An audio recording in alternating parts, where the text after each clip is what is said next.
여러분 안녕하십니까. 1월 7일입니다. 오늘은 시장이 너무 좋아 보일 때, 오늘은 시장이 너무 좋아 보일 때, 우리 미국 주식 투자자가 과연 무엇을 점검해야 하는지 같이 한번 살펴보도록 하겠습니다. 먼저 오늘 시장부터 한번 정리를 해보겠습니다. 새해 초부터 굉장히 강세죠. 현지 시간 1월 6일 기준으로 S&P 500 사상 최고치를 찍었고요. 다우도 사상 최고치, 나스닥도 동반 상승을 했습니다. 그리고 더 중요한 포인트는 이날 시장은 오늘 시장은 베네수엘라 관련 그런 지정학적 변수에도 크게 흔들리지 않았죠. 어제 말씀드렸던 것처럼 오히려 빅테크와 AI 관련주가 상승을 주도했습니다. 이 논장을 보면은 사실 마음이 좀 편해지죠. 이제는 뭐 악재가 나와도 잘 버틴다. 역시 AI는 아직 끝난 게 아니구나 라고 이렇게 생각을 할 수 있겠습니다. 근데 역사적으로 보면 가장 위험한 타이밍은 시장이 너무 안정적으로 보일 때가 많았었죠. 그래서 오늘 영상은 바로 그 지점이라고 할 수 있는 낙관론 속의 위험 요인을 정리하고 그 위에서 올 한 해 투자 전략을 어떻게 세울지를 현실적으로 한번 제시해 보도록 하겠습니다. 자, 최근에 그 미국 주식 증권가에서 논쟁이 되고 있는 내용은 아주 단순하죠. 엔비디아의 AI 사이클이 이게 지금 정점인가 아니면은 새롭게 임하게 시작인가 라는 그런 논쟁입니다. CS 2026에서 젠슨 황이 4세대 로드맵을 제시를 했고 시장이 다시 뜨거워졌습니다. 동시에 월가에서는 지금 의견이 좀 갈리고 있는데요. 낙관론 쪽과 신중론 쪽으로. 그래서 AI가 거품이 아니라 투자 규모가 이미 산업 사이클이다 라는 그런 낙관론. 그리고 반면에 데이터 수요가 피크에 가까워지는 순간 다음 성장축이 메워주기까지 이 시간차 타이밍이 생기기 때문에 신중해야 된다라는 신중론 쪽이 있습니다. 우리 미국 주식 투자자들이 이제 놓치면 안 되는 핵심은 바로 그것이죠.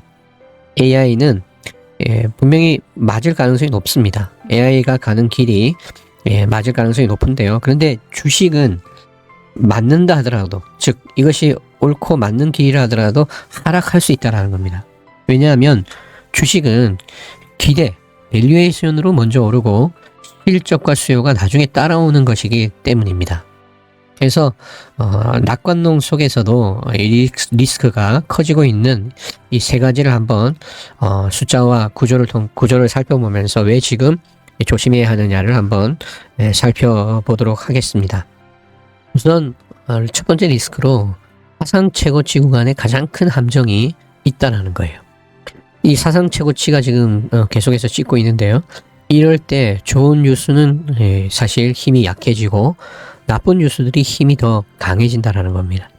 이것을 쉽게 말씀을 드리면 지금 시장은 이미 AI가 좋다, 실적이 괜찮다, 또 금리는 내려갈 것이다, 이런 얘기들은 여러분들도 다 알고 있는 그런 상태입니다. 즉 좋은 뉴스가 이미 주가에 반영된 상태라는 뜻이죠. 그래서 이제 이런 일이 벌어질 수 있다는 거예요. 좋은 뉴스가 나와도 그건 다 예상했어. 주가가 조금 오르거나 그냥 멈추는 거죠.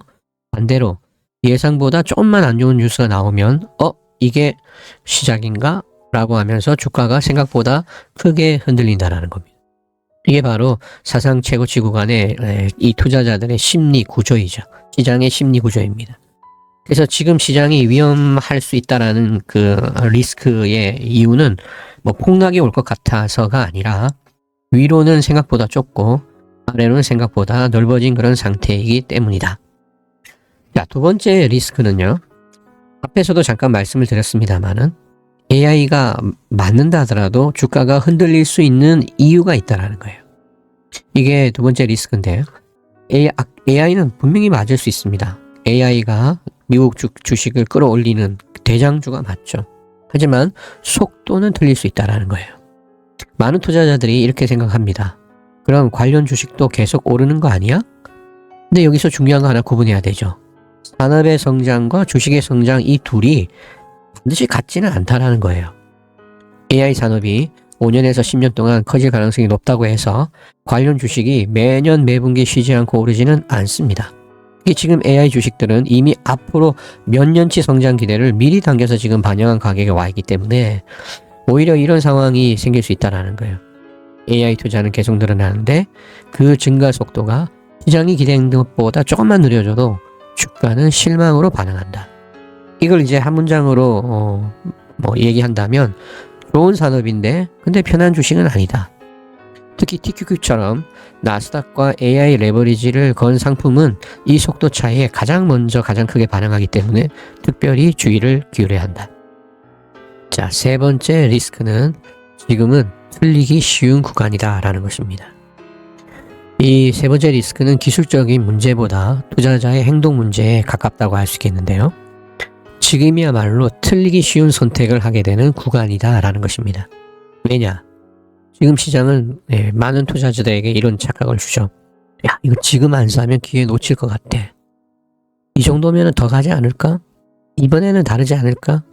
이런 생각이 드는 구간에서 투자자들이 가장 많이 하는 실수는 이것이죠. 잘 오른 것을 보고 투자금을 갑자기 늘리는 거. 예를 들어서 기존에 1,000만 원을 투자하다가 분위기가 좋다고 갑자기 2,000만 원, 3,000만 원으로 늘리는 행동. 이게 위험한 이유는 간단합니다. 시장이 틀려서가 아니라 하락이 왔을 때에 내가 그 크기를 감당하지 못하기 때문입니다. 여러분, 특히 우리 TQQQ 투자자들은 오를 때는 서서히 올라요. 근데 떨어질 때는 매우 빠르게 움직이죠. 그래서 지금 구간은 틀리면 망한다가 아니라 조금만 틀려도 우리의 멘탈과 전략이 무너질 가능성이 큰 구간이다. 자, 따라서 2026년 올해 미국 주식 접근법은 이런 어떤 실행 규칙을 한번 세워보면 어떨까 싶습니다. 우선은 코어와 새틀라이트로 분리하는 것입니다. 코어, 다시 말해서 70%에서 90%의 이 밸류에이션을 QQQ S&P와 같은 디레버리지 또는 현금성으로 일부를 가져가고, 새틀라이트 10에서 30%는 우리가 투자하는 TQQ 같은 레버리지, 이렇게 분리를 하면 애가 흔들려도 계좌가 의사결정 불능 상태로 가지 않을 수 있기 때문이죠. 그리고 또 하나는 증액의 규칙, 다시 말해서 증액의 규칙을 가격이 아니라 낙폭 기준으로 세우는 겁니다. 사상 최고 지구간에서 가장 흔한 실수가 오르니까 더 넣는 것이거든요. 대신 이렇게 바꾸면 어떨까요? TQQQ 신규 증액은 상승이 아니라 조정에서만. 예를 들면 QQQ 기준 마이너스 5%, 마이너스 10%, 마이너스 15% 권한을 가정하고 그때의 분할로만 들어가는 거죠. 그러니까 QQQ 마이너스 10%면은 TQQQ는 구조상 마이너스 25%에서 35%도 충분히 나올 수 있거든요. 자, 그리고 리스크 예산을 먼저 꼭 정하라 라는 겁니다. 내 계좌가 마이너스 30%를 맞는다 하더라도 내가 계획대로 추가 매수를 할 수 있는가? 만약에 그렇다면 정해진 규칙대로 분할 증액이 가능하지만, 그러지 못하다면, 그런 상황이 지금 못 돼 있다면, 내 현금이 그렇지 못하다면 지금 증액이 아니라 현상 유지, 현금 버퍼 확보가 우선이다라는 걸 꼭 우리가 잊지 않았으면 좋겠습니다. 이제 TQQQ에 대해서 한 문장으로 정리를 해본다면, TQQQ는 방향으로 먹는 상품이 아니잖아요. 그죠? 연동성 관리로 살아남는 상품이기 때문에 지금처럼 사상 최고치, AI 낙관론, 또 그리고 거시지표 이벤트, 고용 이런 것들이 겹치는 구간에서는 우선은 기존 보유는 유지가 기본이죠. 시장이 강한데 괜히 겁먹고 던지면 가장 흔한 손절 타이밍 실수가 됩니다. 그리고 두 번째 스탠스는 한 번의 증액은 금지다. 증액은 오직 조정해서 분할로 사전에 정한 룰대로만. 그리고 마지막 세 번째 스탠스는 목표는 대박이 아니라 생존과 기회를 대기하는 것. 여러분, 강세장이 지금 길게 가고 있습니다. 그죠? 그런데 레버리지는 중간 조정에서 계좌를 완전히 부술 수 있다는 것을 잊으면 안 됩니다. 기회는 항상 온다라는 전제를 가지고 어쨌든 총알, 이 현금 여력을 남겨두는 전략이 결국은 장기적으로 유리하다는 거. 그래서 AI는 여전히 강력한 테마일 수도 있고 데이터 센터 성장 전망도 낙관적일 수 있습니다.